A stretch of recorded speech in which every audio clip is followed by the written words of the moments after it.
નમસ્કાર દોસ્તો, મારા લગ્ન 5 વર્ષ પહેલા થયા હતા। મારી પત્ની ખૂબ જ સુંદર હતી, પણ એક સામાન્ય બીમારીના કારણે તેનું અવસાન થઈ ગયું। મને આજે પણ એ દિવસ યાદ છે જ્યારે હું તેને પહેલી વાર જોઈ હતી। તેના ઘરે જોવા ગયો હતો। મારી સાથે મારા માતા પિતા અને કેટલાક અન્ય સગા પણ હતા। જ્યારે તે ચા લઈને આવી ત્યારે મેં તેને પહેલી વાર જોઈ। તે ખૂબ જ સુંદર લાગી રહી હતી। તેને લીલા રંગની સાડી પહેરી હતી, કાનમાં ઝુમકા હતા અને કપાળ પર એક નાની બિંદી હતી। ગોરો રંગ, પૂરી ઊંચાઈ અને કાળા રેશમી વાળ। તે ખરેખર ખૂબ જ સુંદર હતી। પહેલી નજરે હું તેના પ્રેમમાં પડી ગયો। જ્યારે તે મારા ઘરે આવી ત્યારે મેં તેને એક રાજકુમારીની જેમ સંભાળવાનું શરૂ કર્યું। તેને જે કંઈ જોઈએ તે હું લાવીને આપતો। હું તેને ખૂબ પ્રેમ કરતો હતો, તે પણ મારા પર ખૂબ પ્રેમ કરતી હતી, તેથી હું ખૂબ જ કાળજી લેતો હતો। હું ખેતરમાં ખૂબ મહેનત કરતો હતો, પણ તેને કદી ખેતરમાં લઈ ગયો નહીં। તે હંમેશા ઘરે જ રહેતી, પણ અચાનક તે બીમાર પડી ગઈ અને એ જ બીમારીમાં તેનું દેહાંત થઈ ગયું। અમારે કોઈ સંતાન નહોતું। હું પૂરેપૂરો એકલો થઈ ગયો। 1-2 વર્ષ એમ જ એકલતામાં વીતી ગયા। ખાવું પીવું, દિનચર્યા બધું અવ્યસ્ત થઈ ગયું। મેં ઘણી છોકરીઓ જોઈ, પણ બીજા લગ્ન થઈ શક્યા નહીં। હવે મારી ઉંમર 34 વર્ષની છે અને હું આજે પણ એકલો છું। હું ખેતી કરું છું ને મેં કેરીનો બગીચો લગાવ્યો છે અને જમરૂખનો બગીચો પણ લગાવ્યો છે। બગીચાનું કામ હું ખૂબ જ સારી રીતે કરું છું, પણ એકલા મારાથી બધું થતું નથી, તેથી મારે કેટલાક મજૂરો રાખવા પડે છે। અમારી પાસે એક ગામ છે, ત્યાંથી જ કામ માટે સ્ત્રીઓ બોલાવવી પડે છે। એમ જ એકવાર હું એક ગામ ગયો। મારી પાસે 2 વ્હીલર છે। મેં ત્યાં જઈને પૂછ્યું કે શું કોઈ સ્ત્રીઓ ખેતરમાં કામ કરવા આવશે?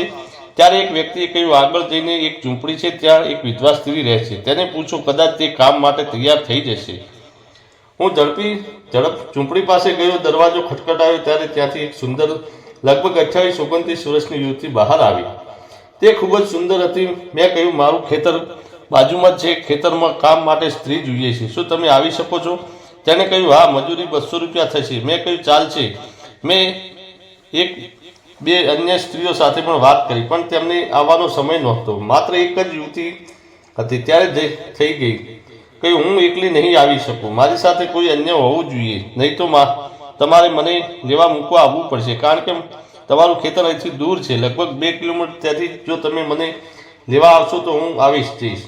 મેં કહ્યું, હું તમને લેવા અને મૂકવા આવીશ। તે તૈયાર થઈ ગઈ। બીજે દિવસે સવારે હું અને તે સ્ત્રીને લેવા ગયો। કામ પર જવાનો સમય નક્કી હતો। હું થોડો વહેલો જ પહોંચી ગયો હતો। તેણે મને અંદર બોલાવી બેસવાનું કહ્યું, મારા માટે ચા બનાવી। ત્યારે મેં તેને પૂછ્યું, તમારું નામ શું છે? ત્યારે તેણે તેનું નામ કહ્યું। થોડી વારમાં ચા વગેરે થઈ ગઈ। પછી તેણે ખાવાનો ડબ્બો ભરી દીધો અને અમે બંને બહાર આવી ગયા। મેં ગાડી ચાલુ કરી અને તે ગાડી પર બેસી ગઈ। તે મારાથી થોડું અંતર રાખીને બેઠી હતી। હું ગાડી ચલાવતો હતો અને ચોરી તેની તરફ જોઈ રહ્યો હતો। તેનો સુંદર ચહેરો ગાડીના શીશામાં અત્યંત સુંદર દેખાઈ રહ્યો હતો। હું તેને ગાડી પર લઈને ખેતરમાં ગયો। મેં તેને મારી ખેતી બતાવી। કેરીના બગીચામાં ઘણું ઘાસ ઉગી ગયું હતું, એ જ ઘાસ કાપવાનું હતું। મેં તેને મારી પૂરી વાડી બતાવી। તે મારી ખેતી ખૂબ જ પસંદ આવી ગઈ। તેણે કામ શરૂ કર્યું। હવે મારા માટે ઘરે જવું પણ શક્ય નહોતું, કારણ કે એ સમયે એ સ્ત્રી એકલી ખેતરમાં છોડવું યોગ્ય નહોતું। મેં પણ દાંતરડું અને ખુરપી લીધી અને એ સ્ત્રી સાથે ખેતરમાં કામ કરવા લાગ્યો। તેનો સ્વભાવ ખૂબ જ વાતોડિયો હતો। તે ઘણી વાતો કરતી હતી। તેની સાથે વાત કરી ખૂબ જ સારી લાગી રહી હતી। તે કામમાં ખૂબ જ ઝડપી હતી। તે મારાથી ઘણી આગળ સુધી ઘાસ કાપતી હતી। મને આદત નહોતી, તો પણ હું તેની સાથે કામ કરવા લાગ્યો। બપોર થઈ ગઈ। મેં બંને માટે પીવાનું પાણી અમારા કૂવામાંથી કાઢ્યું। પછી અમે બંને ખાવા માટે બેઠા। હું ખાવાનું લાવવાનું ભૂલી ગયો હતો। ત્યારે તેણે કહ્યું, આવો આપણે બંને થોડું થોડું ખાઈ લઈએ। તેણે મને એક થાળીમાં એક રોટલી, લીલા મરચાંની ચટણી અને થોડી શાકભાજી આપી। તેણે ખૂબ જ સારું ખાવાનું બનાવ્યું હતું। ખેતરમાં ખાવું કંઈ વધારે જ મીઠું લાગે છે અને મહેનત કર્યા પછી ખૂબ ભૂખ વધારે લાગે છે। એટલામાં મારું પેટ ન ભરાય। મને હજુ પણ ભૂખ લાગી રહી હતી। હું ડબ્બો લાવવાનું ભૂલી ગયો હતો, તેથી એ શક્ય ન થઈ શક્યું। હવે ધીમે ધીમે 1-2 દિવસ વીતી ગયા। લગભગ અડધું ખેતર સાફ થઈ ગયું હતું। ધીમે ધીમે અમારી સારી ઓળખાણ થઈ ગઈ। તેણે મને પૂછ્યું, તમારા ઘરમાં કોણ કોણ છે? મેં કહ્યું, મારા થોડા વર્ષ પહેલાં લગ્ન થયા હતા, પણ મારી પત્નીનું અવસાન થઈ ગયું છે। હું એકલો રહું છું।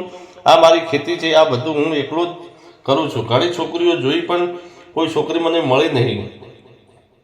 એમ વાત કરતાં કરતાં મેં પણ તેના વિશે પૂછ્યું। તે બોલી, મારી પણ તમારા જેમ જ લગ્ન થયા હતા, પણ મારા પતિને તે ક્યાં ગયું કંઈ ખબર જ ન પડી. હવે લગ્નને 8-9 વર્ષ થઈ ગયા છે, પણ તે કદી પાછો ફર્યો જ નહીં. કોઈ કહે છે કે તેનો અકસ્માત થયો છે અને તે મરી ગયો છે. કોઈ રીતે અમારી સારી ઓળખાણ બની ગઈ. હવે અમે દોસ્તો જેમ વાતો કરતા.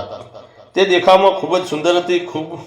હું રોજ તેને મારી ગાડીમાં લાવતો અને છોડતો. શરૂઆત જ્યારે તે ગાડી ઉપર બેસતી તો મારાથી થોડી દૂર બનાવીને બેસતી. તે મારાથી સટીને બેસવા લાગી હતી, કારણ કે તેને મારો સ્વભાવ પસંદ આવ્યો હતો. મેં કદી પણ તેને ખરાબ નજરે જોઈ નહોતી. હું તેને માત્ર પ્રેમથી નજરે જોતો હતો.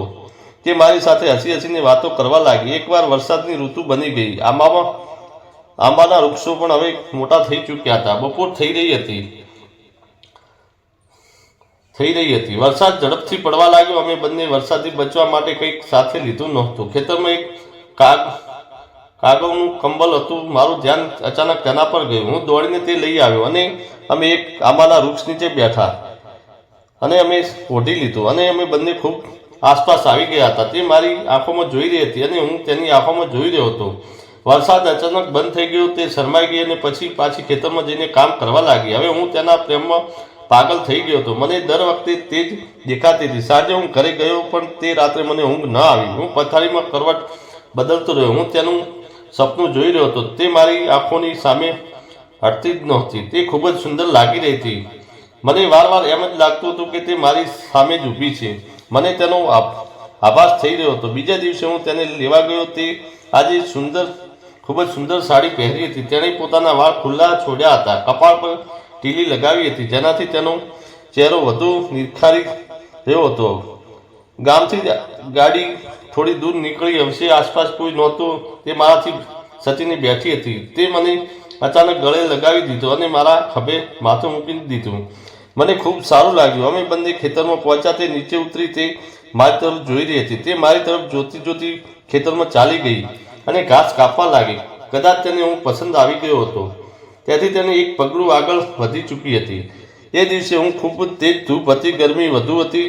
અમે 12 વાગે કામ બંધ કરી દીધું અને એક આંબાના વૃક્ષ નીચે જઈને બેઠા. તે મારી પાસે પાણી માંગ્યું. મેં તેને એક તાંબાના વાસણમાં પાણી આપ્યું. તે પાણી પી રહી હતી. તેની નાજુક કાયા મને તેની તરફ આકર્ષિત કરી રહી હતી.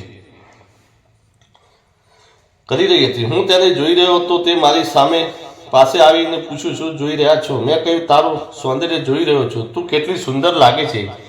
તારે બીજા લગ્ન કરી લેવા જોઈએ. તે બોલી, મને કોઈ સારો છોકરો મળ્યો જ નહીં અને કામના કારણે સમય જ ન મળ્યો. હું ગરીબ છું. કોણ મારી તરફ ધ્યાન આપશે? મેં કહ્યું, મને તું ખૂબ પસંદ છે. મને તારી જોડે પ્રેમ થઈ ગયો છે. તેની આંખમાં આંસુ આવી ગયા. ત્યારે તે ઉઠીને મારી પાસે આવીને બેઠી. તેણે પોતાનું માથું મારા ખોળામાં મૂકી દીધું અને મારી તરફ જોવા લાગી. હું તેની આંખમાં જોતો રહ્યો. મેં તેનો હાથ પકડ્યો અને તેને મારી સાથે વાત કરી રહી હતી. તે મને કહી રહી હતી કે તમે પણ ખૂબ સારા છો. મને પણ તમારા પર પ્રેમ થઈ ગયો છે. ચાલો આપણે લગ્ન કરી લઈએ. હું પણ તેની સાથે લગ્ન કરવા તૈયાર થઈ ગયો. હવે વિહોણી રોજ